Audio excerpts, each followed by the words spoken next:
Number 7, बस अब बातें बंद। Chapter number 7 equilibrium. इक्विलिब्रियम जो है ये दो तरह से डिवाइडेड है। एक का नाम है स्टैटिक इक्विलिब्रियम और एक का नाम है डायनेमिक इक्विलिब्रियम। दो हिस्सों में डिवाइड है, स्टैटिक और डायनेमिक। अब स्टैटिक इक्विलिब्रियम जो है ये वो इक्विलिब्रियम है जैसे मूवमेंट इसमें इस तरीके से होगी। देखो जैसे मान लो एक स्केल है या एक पेन है, इसको मैं बीच में ऐसे रखूं और यहाँ पे रुक जाए, ठीक है, तो ये कौन सा हो गया तुम्हारा भाई इक्विलिब्रियम एस्टैब्लिश हो गया, रुक गया, मैं यहाँ जा रहा ना यहाँ जा रहा, रुक गया, ये स्टैटिक इक्विलिब्रियम है। जैसे आपने देखा होगा जो बच्चे झूलते हैं ना वो सीसॉ पे, एक यहाँ बैठ गया एक यहाँ बैठ गया, तो ये इस तरीके से आके बैलेंस बन गया, ये स्टैटिक इक्विलिब्रियम है। जैसे पेंडुलम आपने देखा होगा यहां से यहां और यहां से यहां इस तरीके से झूल रहा है, ये स्टैटिक इक्विलिब्रियम है, ठीक है। लेकिन डायनेमिक इक्विलिब्रियम ऐसा नहीं होता। वो कैसा होगा, वो मूवमेंट में होता है। रिएक्टेंट लगातार क्या बनाते हैं, प्रोडक्ट, और प्रोडक्ट लगातार क्या बनाते हैं, रिएक्टेंट। ये लगातार मूवमेंट करता रहता है। अब इसके एग्जांपल की अगर मैं बात करूं तो ये देखो, ये टंकी में पानी है इतना, यहां से ये टैप खोल दिया, लगातार जो पानी है वो नीचे गिर रहा है और इसके अंदर लगातार जो पानी है वो इसमें आ रहा है।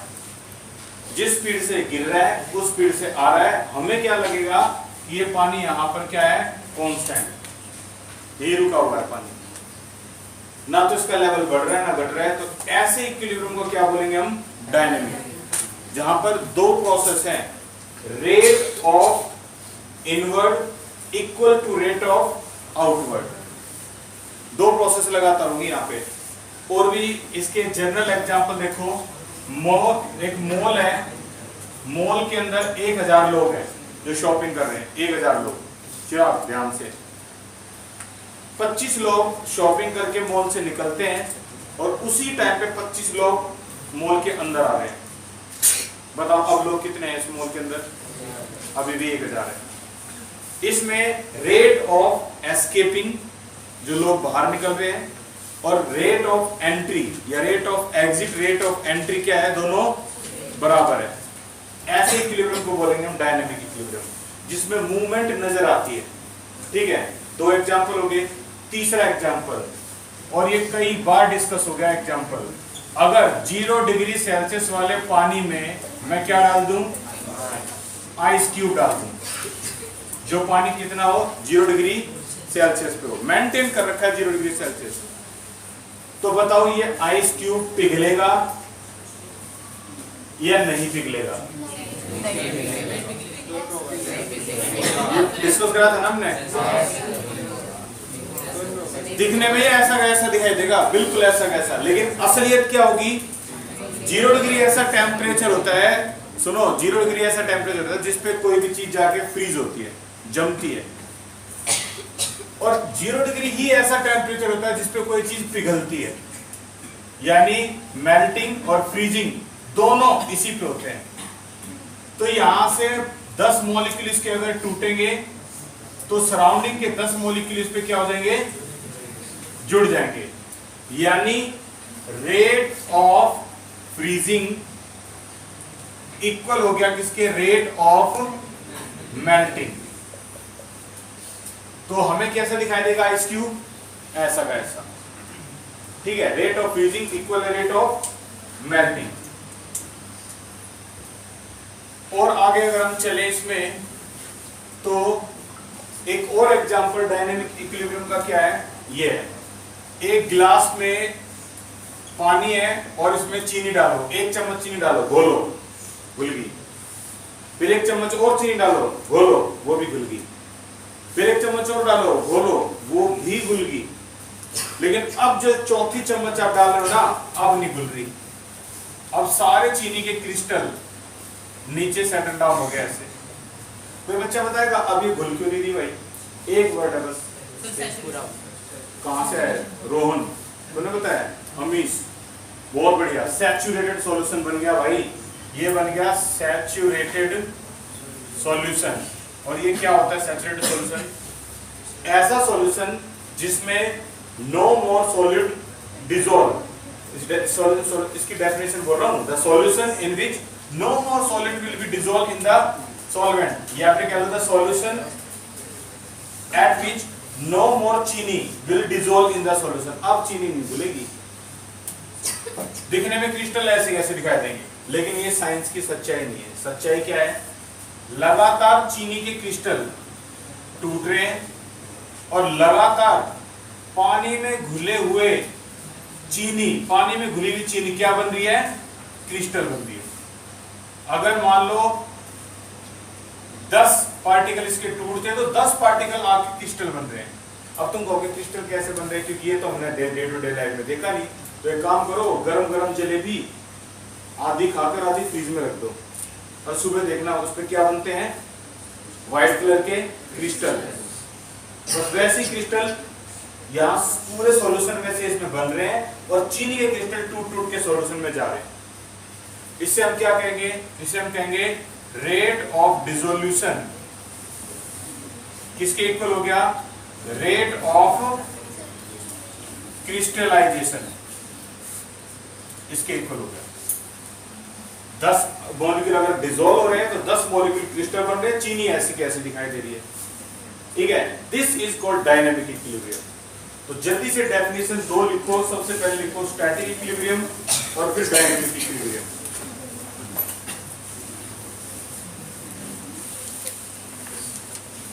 Static equilibrium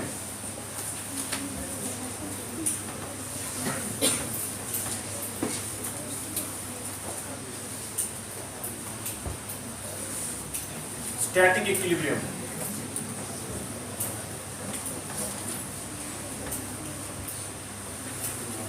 equilibrium is the state at which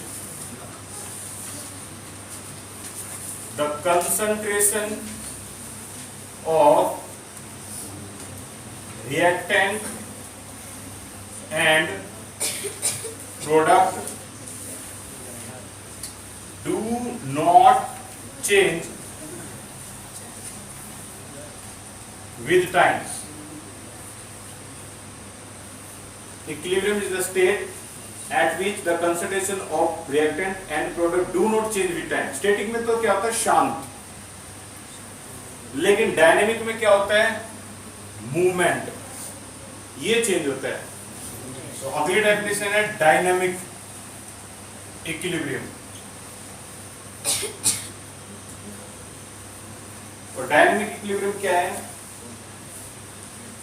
इसकी डेफिनेशन लिखो, at equilibrium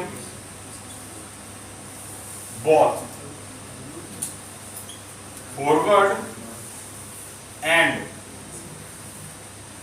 backward reaction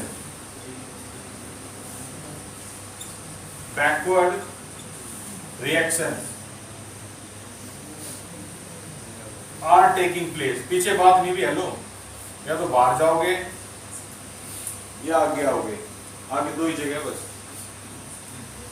At equilibrium both forward and backward reaction taking place। अच्छा, ये forward और backward reaction ये होती क्या है? तो एक छोटा सा एग्जांपल ऊपर का देख लो। 4 एग्जांपल तुम्हारे सामने अभी हो गए। एक तो ये मोल वाला हुआ था, पानी की टंकी वाला हुआ था, और भाई एक ये सबसे आसान आइस क्यूब वाला हुआ था। चेक करियो एक बार आइस क्यूब वाले में। ये देखो, ये तो होगी आइस, H2O सॉलिड फेज में, और ये लगातार पिघल के क्या बना रही है? H2O लिक्विड, यानी पानी। और पानी लगातार क्या बना रहे हैं?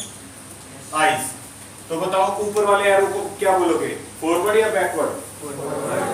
बहुत बढ़िया। ऊपर वाला एरो हमेशा क्या रहेगा? फॉरवर्ड, और नीचे वाला एरो हमेशा क्या रहेगा? बैकवर्ड।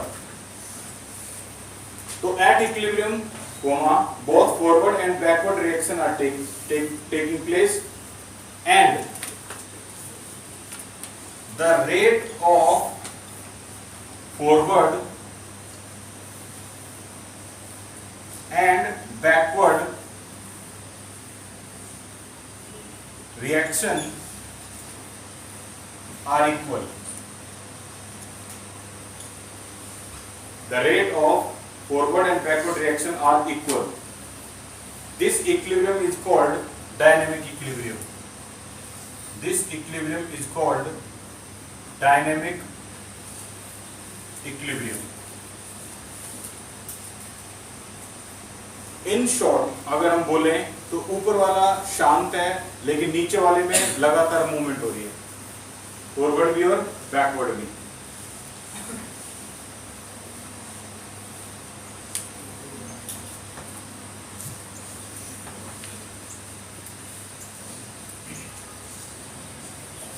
करो इसे रब।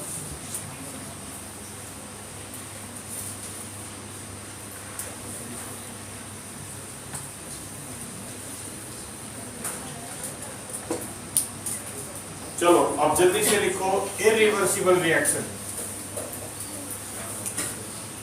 इरिवर्सिबल रिएक्शन भाई वो रिएक्शन जो सिर्फ और सिर्फ फॉरवर्ड डायरेक्शन में जाती हो, ये इस डायरेक्शन में। यहां एरो कैसे यूज होगा, ऐसा। इरिवर्सिबल रिएक्शन ऐसी होती है, सॉरी रिवर्सिबल रिएक्शन ऐसी होती है, रिवर्सिबल रिएक्शन ऐसी होती है जहां पे एरो कैसा होगा, फॉरवर्ड भी और बैकवर्ड भी। अच्छा अब अपडेट कर लो, ये एरो कुछ नए नए भी आ गए। अब एरो ऐसे भी लगते हैं, एक ऐसे एरो भी। और कैसे रिप्रेजेंट करते हैं इसको, ऐसे रिप्रेजेंट, एफ लिख के भी रिप्रेजेंट कर देते हैं। ठीक है, तीन सिंबल है इसके रिवर्सिबल के। रिवर्सिबल को ही कहते हैं इक्विलिब्रियम। तो इरिवर्सिबल रिएक्शन प्रोसीड, लिखो proceed only in forward direction. Proceed only in forward direction. जैसे HCl plus NaOH will give you H2O या फिर NaCl प्लस में H2O। एक बार अगर ये एसिड और बेस कंबाइन हो गए ना तो दोबारा NaCl और H2O बनने के बाद ये दोनों बन के दोबारा ये नहीं बनाएंगे, उल्टी तरफ नहीं भागते, ये एक ही तरफ भागते हैं बस। बन गया प्रोडक्ट तो बन गया।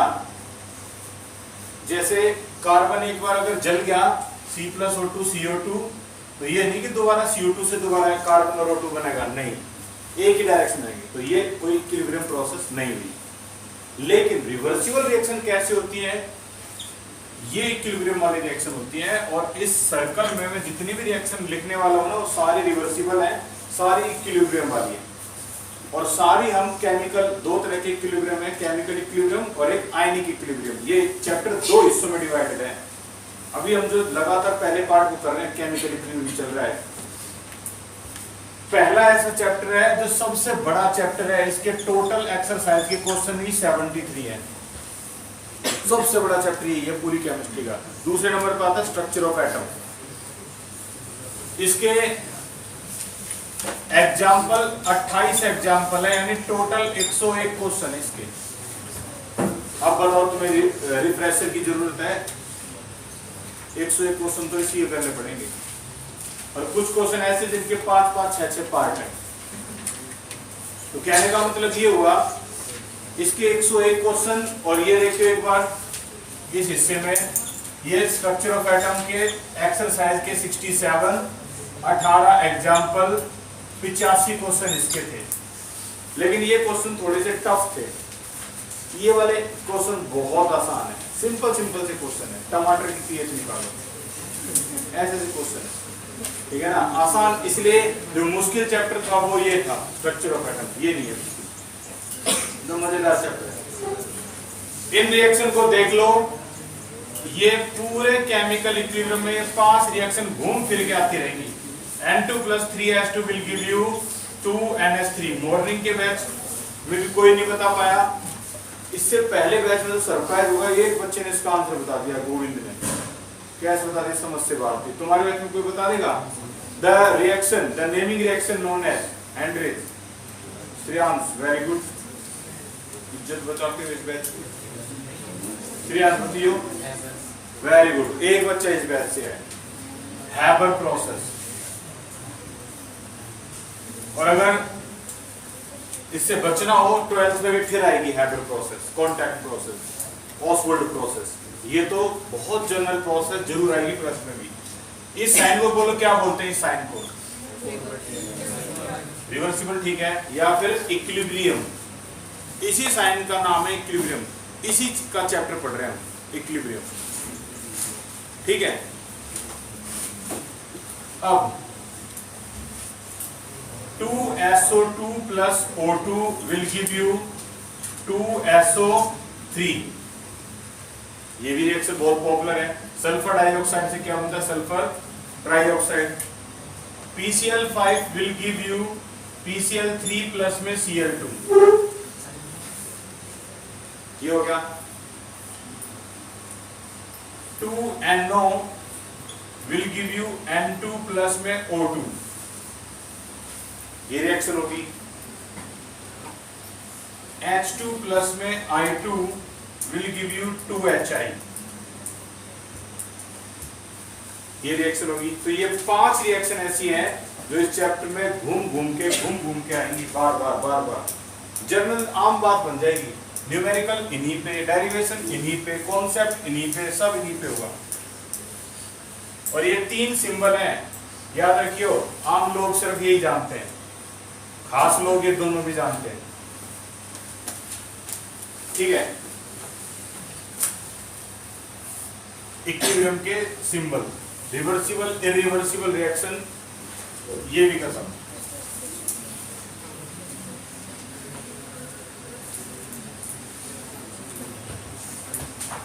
अब चलते हैं आगे।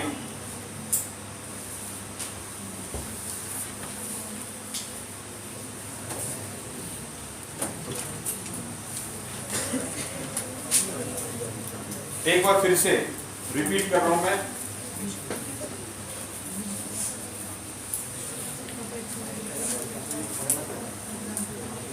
इससे पहले इक्विलिब्रियम जैसा हुआ था ना, उससे कहीं ज्यादा बढ़िया फिनिशिंग के साथ इस बार खत्म करेंगे इसको।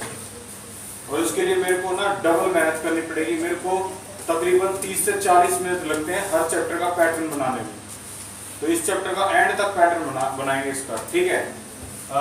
हमने पूरी इसमें अभी तक क्या पढ़ा? इक्विलिब्रियम 2 तरह के होते हैं। एक का नाम क्या था? स्टैटिक, जो शांत है, और एक का नाम क्या था? डायनामिक। डायनामिक इक्विलिब्रियम 2 तरह के होते हैं। एक का नाम क्या था डायनामिक में? फिजिकल इक्विलिब्रियम, और एक होता है केमिकल इक्विलिब्रियम। अब फिजिकल इक्विलिब्रियम 2 तरह के होते हैं, फेज ट्रांसफॉर्मेशन, और दूसरा फिजिकल है डिसोल्यूशन। आज की क्लास में फेज ट्रांसफॉर्मेशन खत्म हो जाएगा यहाँ पे। डिसोल्यूशन और केमिकल हम कल से स्टार्ट कर देंगे। तो देखो भाई, phase transformation, equilibrium in physical process।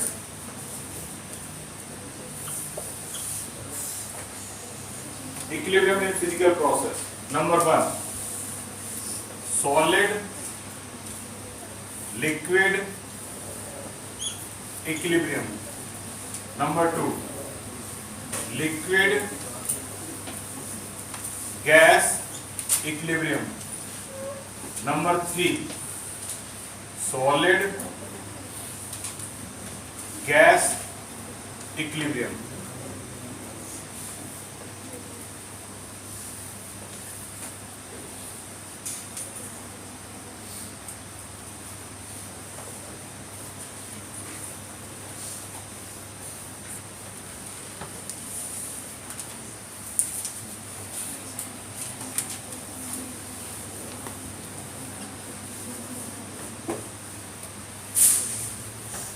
अब एक एक करके करते हैं। नंबर 1, इसको ऐसे भी लिखते हैं, सॉलिड लिक्विड इक्विलिब्रियम, ऐसे भी लिखते हैं इसको।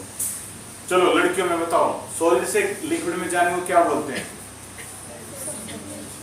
आइस से पानी में कन्वर्ट होने को क्या बोलते हैं? क्या? मेल्टिंग। H2O जो कि सॉलिड है, H2O जो कि लिक्विड है, ये मेल्टिंग हो गया। लड़कों में बताओ, लिक्विड से सॉलिड में जाने को क्या बोलते हैं? क्या? सॉलिडिफिकेशन। या फिर rate of melting, rate of melting, ये फॉरवर्ड रिएक्शन थी और नीचे वाली बैकवर्ड है, तो रेट ऑफ मेल्टिंग किसके इक्वल हो गया? Rate of freezing. फ्रीजिंग को ही सॉलिडिफिकेशन बोलते हैं, बिल्कुल ठीक है। दूसरा case, liquid gas equilibrium. H2O जो कि लिक्विड है, ये कन्वर्ट हुआ H2O जो कि गैस है। चलो भाई, अब लड़कों में लिक्विड से गैस में जाने को इवेपोरेशन या वेपोराइजेशन। लड़कियों में गैस से लिक्विड में condensation. Forward backward, rate of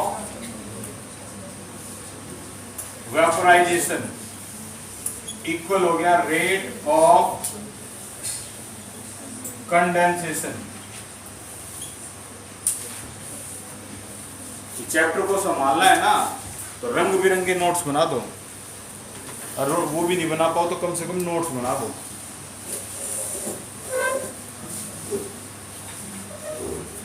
सबसे जरूरी नोट्स बनाओ, बढ़िया हैंडराइटिंग में, शॉर्ट हैंडराइटिंग।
चलो भाई,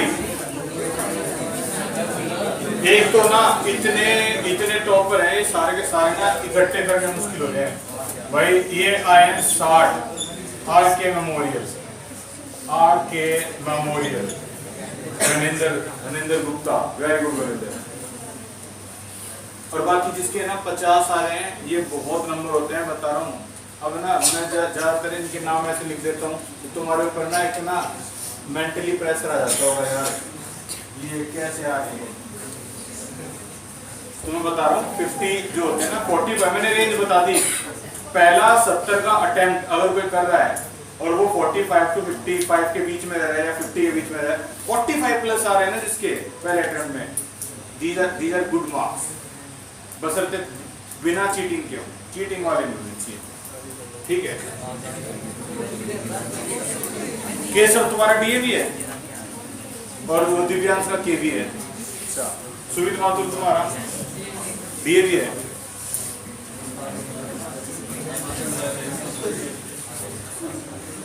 केशव मैं अगर गलत में तेरे भी 60 आए थे, ठीक है।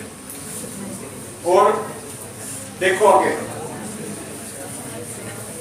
लास्ट रह गया तुम्हारा number 3, solid gas equilibrium. Solid gas equilibrium. अच्छा एक और छोटी सी बात, एक गवर्नमेंट स्कूल की लड़की थी, उसके फादर पीटीआई थे, तो उस लड़की के 12th में ना उसके फादर ने ना गवर्नमेंट स्कूल में इसलिए पता नहीं कितनी अप्रोच लगा दी, पूरी की पूरी अलीपुर सेंटर पढ़ाता था तब, तो उस लड़की के ना 97 परसेंटाइल नंबर आई ओवरऑल। इंग्लिश में भी नकल मरवाई उसकी, तो इंग्लिश के लिए यहाँ रख दिया पेपर, इसमें से नोट करें। तो 97 आ गई, तो शुरू में शॉर्ट टर्म के लिए खुशी होती है, मान गया, होती है, रिश्तेदारों में नाम हो जाता है, हो गया, एडमिशन भी हो जाता है, ये बात भी सच है। मिरांडा हाउस में एडमिशन हो गया भाई, Miranda house the toppest college in south camp, north campus, toppest college, Asia का टॉपेस्ट कॉलेज है। तो इस कॉलेज में एडमिशन होने के बाद अब लड़की क्या, उसके फादर वहां भी चीटिंग करवाने चले जाएंगे, इतनी अप्रोच वहां पे अब नहीं है, अप्रोच खत्म हो गई, इसी जोन में जिनकी अप्रोच। अब लड़की 5-6 में से 4 सब्जेक्टों में फेल, अब क्या करें भाई। और मिरांडा कॉलेज का रूल होता है, अगर आपकी ईआर आ रही है, अगर आप 2 से ज्यादा सब्जेक्टों में फेल हो तो आप घर पे रहो और घर से एग्जाम देने आओ, यहाँ बस एग्जाम देने आओ।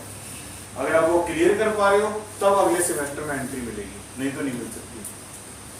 आई कार्ड को कैंची से काट देते हैं, वो खत्म आई कार्ड कॉलेज का, जब तक एग्जाम क्लियर नहीं हुआ आप एंट्री ले सकते। उस लड़की पे फर्स्ट ईयर के बाद सेकंड ईयर में नहीं जा पाई, कॉलेज छोड़ना पड़ गया। तो पता है कहानी का जो मोरल है वो क्या है कि सबसे ज्यादा इंपॉर्टेंट ना नॉलेज है। चलो ठीक है, कुछ बच्चों के पास नॉलेज होती है लेकिन उनका ना रिटर्न का जो तरीका होता है ना, पैटर्न, वो अच्छा नहीं होता। यही वजह है 70 से 80 परसेंटाइल वाले बच्चे देखा गया जिनको ना लिखने का ना तरीका नहीं पता, पैटर्न नहीं पता, but they have knowledge, they have knowledge. तो जब कॉम्पिटिटिव एग्जाम होता है तो वो क्या लिखवाते हैं आपसे? नहीं, वो तो ये देते हैं ABCD, वहां राइटिंग स्किल भी नहीं चलती, वहां चलती है तुम्हारे दिमाग में कितनी तेज कैलकुलेशन या कितनी तेज दिमाग में चीजें कॉन्सेप्ट बेस्ड आई हैं और कितना बढ़िया आंसर आप बता पा रहे हो, वहां टिक मार्क चलते हैं या वो डार्क सर्कल कर देते हैं उस सकते हैं। तो मोस्टली जो बच्चे कॉम्पिटिटिव एग्जाम क्रैक करते हैं वो इसी रेंज के होते हैं, 70 से 90 की रेंज की मान के चलो। तो ये बात मैटर नहीं कर रही, मैं पहला ऐसा टीचर हूँ जो तुम्हें ये बोल रहा है, ये बात मैटर नहीं कर रही कि तुम्हारे मार्क्स नहीं डिफाइन कर पा रहे भाई, तुम्हारी नॉलेज डिफाइन करेगी तुम्हें कितने के बीच में आए। तो ये मेरा पहला अटेम्प्ट है, तुम्हारे पहले अटेम्प्ट में आने चाहिए कितने, इतने नंबर, इतने नंबर आने चाहिए। किसी के नहीं आए हैं, कोशिश करो अगले अटेम्प्ट में आ जाए, ठीक है ना। 17 का अटेम्प्ट इजी नहीं होता। कितने दिन की छुट्टी थी तुम्हारी केमिस्ट्री में?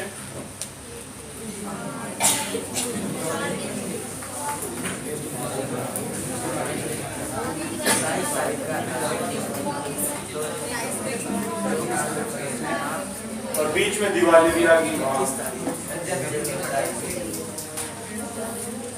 चलो बताओ, लड़कियों में एक सब्सटेंस जो सब्लिमेट होता है, कैम्फर, वेरी गुड, और फिनोप्थलीन, थोड़ा जनरल बढ़िया से एग्जाम्पल, लड़कों में इन दोनों के अलावा आयोडीन और NH4Cl, दीपांशु, बहुत बढ़िया, ये सुनना चाह रहा था मैं। यहाँ तक आ जाओ, अमोनियम क्लोराइड, सॉलिड से डायरेक्ट किस में जाता है ये? गैस। अमोनियम क्लोराइड गैस, और गैस से डायरेक्ट ये किस में आता है? सॉलिड में। ये भी क्या होता है? अब सॉलिड से कोई चीज डायरेक्ट गैस में जा रही है, क्या बोलोगे? Sublimation. Rate of sublimation of solid to gas equal to rate of sublimation of gas to solid. लिख दो है अमोनियम क्लोराइड।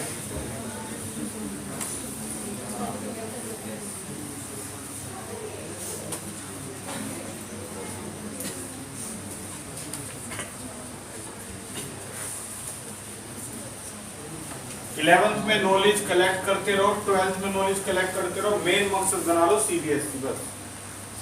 11th की मार्कशीट अगर तुम्हारी खो भी गई है, तुमने फाड़ के फेंक भी दी तो कोई बड़ी बात नहीं है, इनका यूज है भी नहीं, वैसे भी यूजलेस है।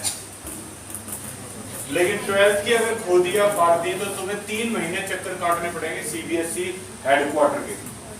कभी ये डॉक्यूमेंट सबमिट करो, एक बार थाने में जाके FIR की कॉपी लेके आओ, तुम्हें घुमाएंगे वो 3 महीने, तब जाके 3 महीने के बाद आएगी बन के नई मार्कशीट।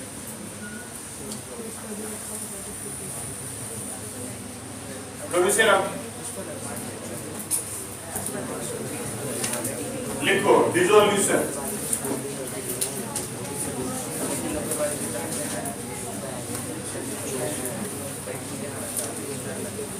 इक्विलिब्रियम,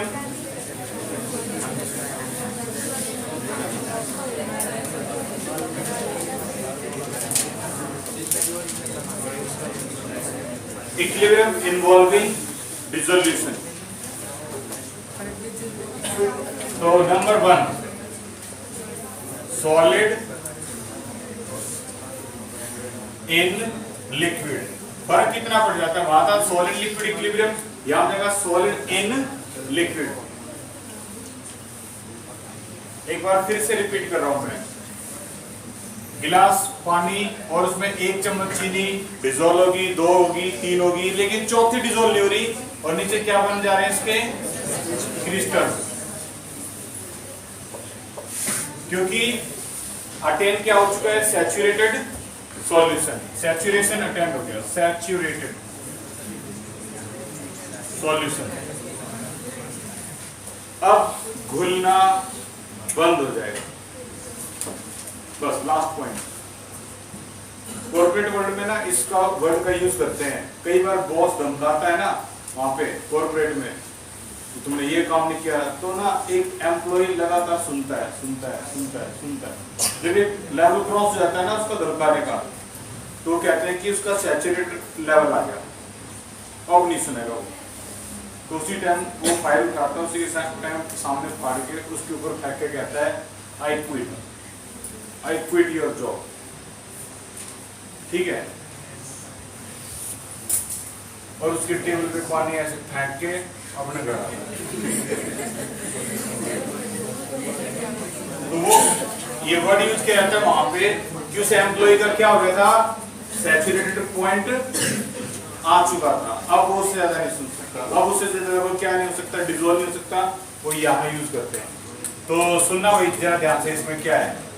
इसमें ये है शुगर सॉलिड से क्या बना रहे हैं? शुगर, बीच में बात नहीं है लो, सॉल्यूशन। तो रेट बताओ भाई, रेट ऑफ डिसोल्यूशन बताओ किसके इक्वल हो गया? Very good, rate of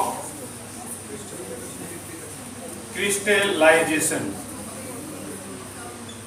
rate of dissolution equal है rate of crystallisation.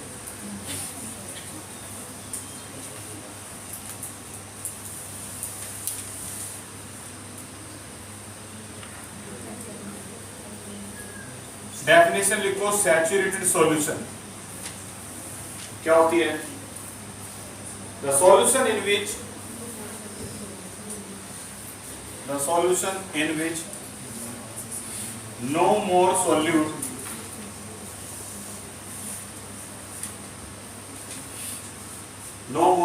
can be dissolved in it at a given temperature is called saturated solution. अच्छा यार, जब ये इतनी चीनी इसमें घुल ही नहीं पाती, ये तो सच्चाई है रूम टेम्परेचर पे, तो जो जलेबी बनाते हैं इनके पास तो यार बहुत ज्यादा चीनी घुली होती है उसमें। ये बात सही समझाया। अगला टॉपिक है इफेक्ट ऑफ टेम्परेचर। भाई तुम गर्म करोगे तो घुल जाएगी, ठीक है ना। तो लिखो effect of temperature. Rate of dissolution